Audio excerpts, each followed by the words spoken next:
சீரியஸான ஒரு மேட்டரை பற்றி தான் பேச போகிறோம். அன்னைக்கு தான் ஒரு பெரிய சம்பவம் நடந்து போச்சு. இல்லை ஜஸ்ட் மிஸ்ஸில் நம்ம உயிர் தப்பி வந்துருக்கோம். அப்படியே மறந்து வச்சுட்டோம். எவ்வளோ பயமாக இருந்துச்சு தெரியுமா? கத்தி வச்சு கிழிச்சு எடுத்து நம்ம தப்பிச்சு வந்தோம். இருக்கிறதையே மறந்துருப்பாங்க. பிடிச்சிப்போமா?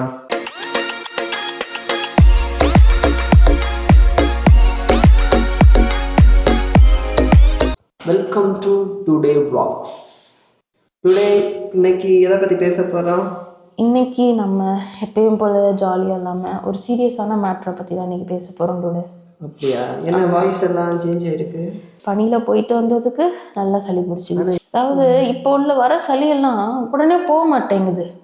இருந்து பொறுமையா ட்ரை காஃப் ஆகி அது ஒரு மாசம் கடந்து லொக்குன்னு இருமி லங்ஸ் ஃபுல்லாக போனதுக்கு அப்புறம் தான் அதுவும் போகுது. சரி விடு, நம்ம வந்த விஷயத்த சொல்லப்போ. நம்ம அன்னைக்கு மதுரைக்கு போயிட்டு வந்த வீடியோஸ் நிறைய பேர் பார்த்துருப்பாங்க. கண்டிப்பா. ஓகே, அன்னைக்கு தான் ஒரு பெரிய சம்பவம் நடந்து போச்சு. ஆமா, கரெக்ட். அந்த சம்பவத்துல ஜஸ்ட் மிஸ்ல நம்ம உயிர் தப்பி வந்துருக்கோம். கண்டிப்பா டுடே. நம்ம அன்னைக்கு அந்த கல்யாணத்துக்கு ஃபங்க்ஷனுக்கு போனது அப்பா கார்ல தான் நம்ம போனோம். ஆமா. அப்பா கார் வாங்கி கிட்டத்தட்ட ஒரு 9 வருஷம் ஆச்சு. காருக்கு வந்து மோஸ்ட்லி நம்ம டயர் வந்து 4 to 5 இயர்ஸ்க்குள்ள மாத்திடுவாங்க. 3 இயர்ஸ் முன்னாடி தான் டயரை மாத்துறேன்னு சொன்னாங்க. அப்ப அந்த டயர் மாத்துற சமயத்துல என்ன ஆச்சு, பழைய 4 டயரையும் மாத்திட்டு புதுசா 4 டயர் போட்டுட்டாங்க.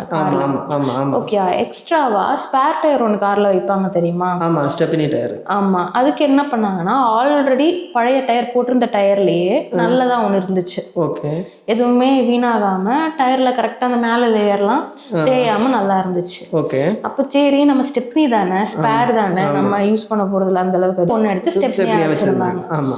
ஓகே, இதுக்கு இடையில என்ன ஆச்சு அப்படின்னா கிட்டத்தட்ட ஒரு 2 வருஷத்துக்கு முன்னாடி நம்ம ஊருக்கு போயிருந்தப்ப புதுசா மாத்தின டயர் வந்து பஞ்சர் ஆயிடுச்சு.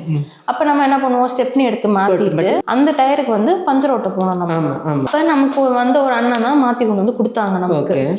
மாற்றி கொண்டு வந்து நம்ம என்ன பண்ணிட்டோம் அப்படின்னா போட்டு ஸ்டெப்னிய எடுத்துட்டு புது டயர் போடாம அது அப்படியே மறந்து வச்சுட்டோம். ஓ சரி.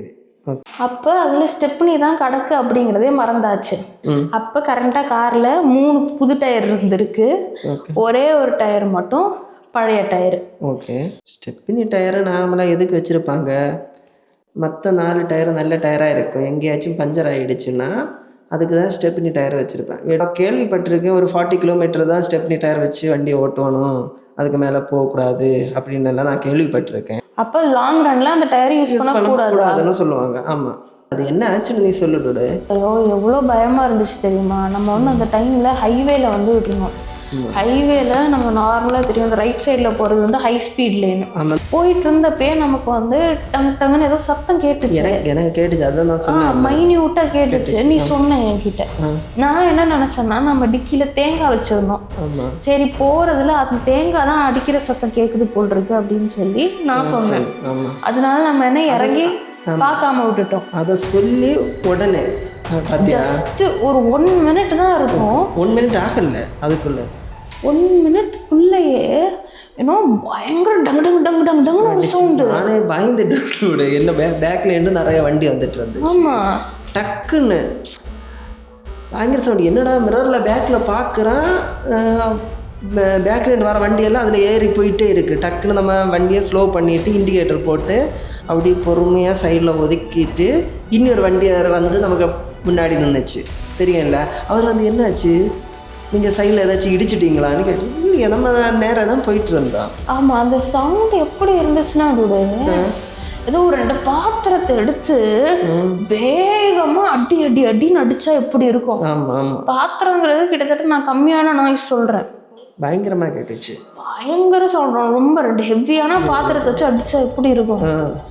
எனக்கு ஒரு நிமிஷம் பயந்துட்டேன், ரொம்ப பயமா போயிட்டு. ஐயோ என்னடா அது, அதுவும் நடு ரோடு வேறையா, நம்ம ஸ்லோ அந்த இடத்துல சடன் பிரேக் அடிச்சிருந்தோம்னா பின்னாடி அவ்வளோ ஸ்பீடா வண்டி வந்துட்டு இருக்கும். நல்ல வேலை நீ சுதாரிச்சுட்டு ஸ்லோ பண்ணி இண்டிகேட்டர் போட்டு லெஃப்ட்ல போய் நிப்பாட்டிட்டேன். அப்ப ஆனால் நிப்பாட்டிட்டு நம்ம இறங்கி பார்க்கும்போது தான் எனக்கே தெரிஞ்சிச்சு. பார்த்தா இல்லை அந்த இதை எப்படி இருந்துச்சுன்னு பயங்கர ஷாக். அதை பார்த்தா முன்னாடி கொஞ்சம் இடம் அப்படியே உடஞ்சி நொறுங்கி போயிடுச்சு. ஆமாம், அந்த பேக் பேனல் அப்படியே உடஞ்சிடுச்சு. அந்த டயர் எப்படி மாறிடுச்சுன்னு பார்த்தியா? அந்த டயர் அப்படியே பீல் ஆகிடுச்சு ஃபுல்லாக. அந்த கிழிஞ்சு பீலாகி வந்து தான் அதை அடித்து உடச்சிச்சு. அந்த டயருக்கு மேலே உள்ள லேயரை கத்தியை வச்சு கிழிச்சு பிச்சு எடுத்தா எப்படி இருக்கும் அந்த மாதிரி தனியாக வந்து பார்த்தா தூரத்தில் நம்பர் பிளேட்டும் அது பிஞ்சு போன டயரும் கிடக்குது. நான் போய் பார்த்தேன் இல்லை நம்பர் பிளேட் எடுக்கிறதுக்கு அங்கே போகும்போது தான் தெரிஞ்சு கீழே எல்லாம் உடஞ்சி அப்படி எல்லா வண்டியும் அதுக்குள்ளே வந்து ஏறிடுச்சு, உடஞ்சி கீழே விழுந்துச்சு. அந்த டைமில் எல்லா வண்டியும் ஏறி அதை ஃபுல்லாகவே இதாகிடுச்சு. இல்லை நம்ம அந்த டைமில் அதை எடுத்திருந்தா வச்சுருக்க முடியுமா? இல்லை வச்சுருக்க முடியாது, உடஞ்சிடுச்சு. டோட்டலாக மாத்திர மாதிரி தான். அதான் போய் கேட்டுட்டு இல்லை அவங்க டோட்டலாக மாற்றணும்னு தான் சொன்னாங்க. கிட்டத்தட்ட நமக்கு அதில் வந்து 20,000 ரூபா செலவு. இப்போ 25,000 ரூபா நினைக்கிறேன். ஆனால் அது ஒரு பயங்கரமான ஒரு எக்ஸ்பீரியன்ஸ். அதாவது வீட்டில் அப்பாவுக்கு தெரியல அது பழைய டயர்னு, அது கழட்டிட்டு பார்த்ததுக்கு அப்புறம் தான் தெரியுது. ஏன்னா அது வந்து வேற பிராண்டு, ஃபர்ஸ்ட் போட்டிருந்தது வேற பிராண்டு, ஜேகே டயர்ஸ், செகண்ட் போட்டிருந்தது வேற பிராண்டு. அப்போ அதை கழட்டிட்டு பார்க்குறப்ப தான் தெரியுது அது வந்து இது ஃபர்ஸ்ட் போட்டிருந்த டயர் ஆச்சு அப்படின்னு. அவங்களுக்கே தெரியல எந்த டைம்ல இதை மாற்றணும், இது எப்படி வந்துச்சு அப்படின்னு அவங்களுக்கே தெரியல. இது வந்து ஒரு சின்ன விஷயம்தான்.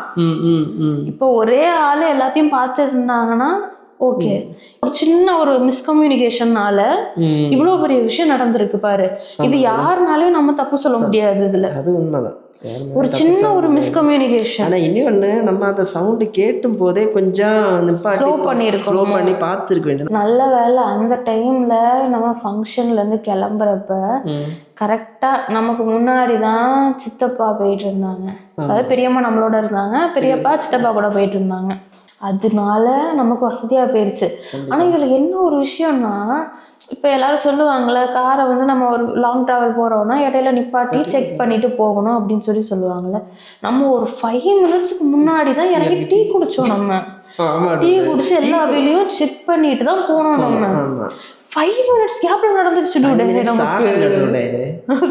வண்டி நம்ம டீ குடிச்சிட்டு நம்ம அவங்க முன்னாடி எடுத்தாங்க, அதுக்கப்புறம் நம்ம பின்னாடி எடுத்து கொஞ்சம் தூரம் போனோம். இந்த ஃபர்ஸ்ட் லைன் அந்த லைனுக்கு நம்ம மாற்றினோம். ஆமாம், போனதும் இப்படி ஆயிடுச்சு. ஆமாம், நல்ல வேலை. யோசிச்சு பாருடைய பேக் டயரு ரைட் சைடு. இன்னொன்று அது கார் கவிழ்த்து விடாம இருந்துச்சு, அதுவே பெரிய விஷயம். இல்ல இன்னொன்னு சொல்லவா, அந்த இது பீல அப்படியே வந்துச்சு இல்ல, அதுக்கப்புறம் அது வெடிச்சிருந்தா என்ன ஆயிருக்கும்? ஆமா, அது வந்து டியூபுள்ள டயர் தானே. அது வந்து அந்த டயருக்கு மட்டும் டியூப் போட்டிருந்தாங்க. ஆமா, அப்ப அந்த டியூப் வந்து வெறும் தரையில பட்டிருந்துச்சுன்னா வெடிச்சிருக்கும் தானே. டியூப் இருந்தாலும் டியூப் இல்லைனாலும் வெடிக்கும். அது பீல் ஆகி இதாகிடுச்சுன்னா வெடிக்க தான் செய்யும் எந்த டயராக இருந்தாலும். டயர் வெடிச்சிருந்துச்சுன்னா ஃபுல்லாக சுத்தம் பேலன்ஸ் இருந்திருக்காது. ஆமாம், இன்னொன்று ஃப்ரண்ட் டயர் எதுவும் இப்படி ஆயிருந்துச்சுன்னா அதுக்கு மேலே கஷ்டம். ஆமாம், ஏதோ பை காட்ஸ் கிரேஸ், முழுக்க பை காட்ஸ் கிரேஸ்னால நம்ம தப்பிச்சு வந்தோம். ஆமாம் டுடே. இப்படி ஆனோன்னா உடனே சித்தப்பாவுக்கு ஃபோன் அடிச்சு, சித்தப்பா இப்படி ஆயிடுச்சு சித்தப்பா அப்படின்னு. அவங்க டக்குன்னு உடனே ஒரு 5 நிமிஷத்துல வந்துட்டாங்க. ஆனாலும் யோசிச்சு பாரு, அந்த 5 நிமிஷம் நமக்கு அந்த நடு ரோட்ல நிக்கிறப்ப எப்படி இருந்துச்சு, பக்குன்னு இருந்துச்சு. பெரியப்பா டிரான்ஸ்போர்ட்ல இருந்ததுனால அவங்களுக்கு ஆல்ரெடி நிறைய எக்ஸ்பீரியன்ஸ் உண்டு. அதனால வந்து டக்குன்னு பண்ணிட்டாங்க. அதனால நமக்கு கஷ்டமா தெரியல. அப்புறம் அப்படியே மெதுவாக அதுக்கப்புறம் உங்க அப்பாவை இன்னொன்று உங்க அப்பா பார்த்ததுனால தான் அப்பவே நமக்கு தெரியும் அது 9 வருஷம் ஆன டயர்ன்னு தெரியல. அதுக்கப்புறம் ஸ்டெப்னி டயரை ஓப்பன் பண்ணாக்கல அது புது டயரு. அதை ஓப்பன் பண்ணி பார்த்தாக்கல அங்கே புது டயர் இருக்கு. ஆமாம், இது ஆனால் என்ன பண்ணுறேன்னு தெரியல. இந்த ஸ்டியரிங் எல்லாம் இப்படி ஆடி போய் அப்போ இல்லோட காருக்கு ரிப்பேர் ஆனால் ஒன்றும் பிரச்சனை இல்லை, சரியாக்கிடலாம். மனுஷங்க உயிர் போனா வருமா திரும்பி? யோசிச்சு பாரு. டயருக்குன்னு ஒரு எக்ஸ்பைரி டேட் இருக்கான், 5 இயர்ஸ்க்கு மேல யூஸ் பண்ணக்கூடாதான். அந்த டயர்லயே டிஓடி நம்பர்னு சொல்லி 4 நம்பர் இருக்குமா. அது வந்து டயர் மேனுஃபேக்சர் பண்ண மந்த்தும் இயரும் போட்டிருப்பாங்க. ஓகே, அந்த மந்த்ல இருந்து 5 இயர்ஸ் நம்ம யூஸ் பண்ணிக்கலாம். ட்ராவல் பண்ணுறது நமக்கு ரொம்ப பிடிக்கும். ஆனால் அந்த ட்ராவலில் எப்படி நம்ம சேஃப்டியாக ட்ராவல் பண்ணுறோம் அப்படின்றது ஒரு விஷயம் இருக்குது. ஆமாம், கண்டிப்பாக. நம்ம வெஹிக்கிளை பற்றி நம்ம முழுசாக தெரிஞ்சுக்கிட்டு ட்ராவல் பண்ண போகிறதுக்கு முன்னாடி எல்லா விஷயத்தையும் செக் பண்ணிட்டு போகிறது நல்லது. எனக்கு ஸ்டெப்னு மாற்ற வேறு அவ்வளோவா தெரியல, பார்த்தேன் இல்லை. ஆமாம், அதெல்லாம் தெரிஞ்சிருக்கணும் மேக்ஸிமம் எல்லாருமே. ஆனால் நமக்கு கூட இங்கே இருந்தாங்க, அவங்க மாற்றும் போது எனக்கு புரிஞ்சிச்சு. இந்த வீடியோவை பார்த்தீங்கன்னா நீங்களும் போய் அவங்க காரில் உள்ள டயரை செக் பண்ணி பாருங்கள், அந்த டிஓடியை செக் பண்ணி பாருங்கள். டயர் பழசாச்சுன்னா அந்த மேலே உள்ள லேயர் நல்லா இருந்தாலுமே அந்த ரப்பர் வந்து ஹார்ட் ஆயிருமா, அதோட எலாஸ்டிசிட்டி வந்து குறைஞ்சிருமா. ஓகே. அதனால மாத்துறது தான் ரொம்ப ரொம்ப சேஃப். அதனால இது ஒரு சின்ன அவேர்னஸ் வீடியோ. நம்ம இந்த வீடியோவை முடிச்சுக்கோமா டுடே? சரி டுடே முடிச்சுப்போமா? Okay today, time for today sign off. See you on another video. Until then it's bye from Stalin and me. Okay today, மறக்காமல் இந்த வீடியோவை எல்லாருக்கும் ஷேர் பண்ணுங்கள், லைக் பண்ணுங்கள். ஏதாச்சும் உங்களுக்கு இதே மாதிரி ஏதாச்சும் அனுபவம் இருந்தால் கமெண்டில் சொல்லுங்கள். அப்படியே எங்களோட சேனலை வந்து சப்போர்ட் பண்ணிவிட்டு சப்ஸ்கிரைப் பண்ணிவிட்டு போங்க. பாய்.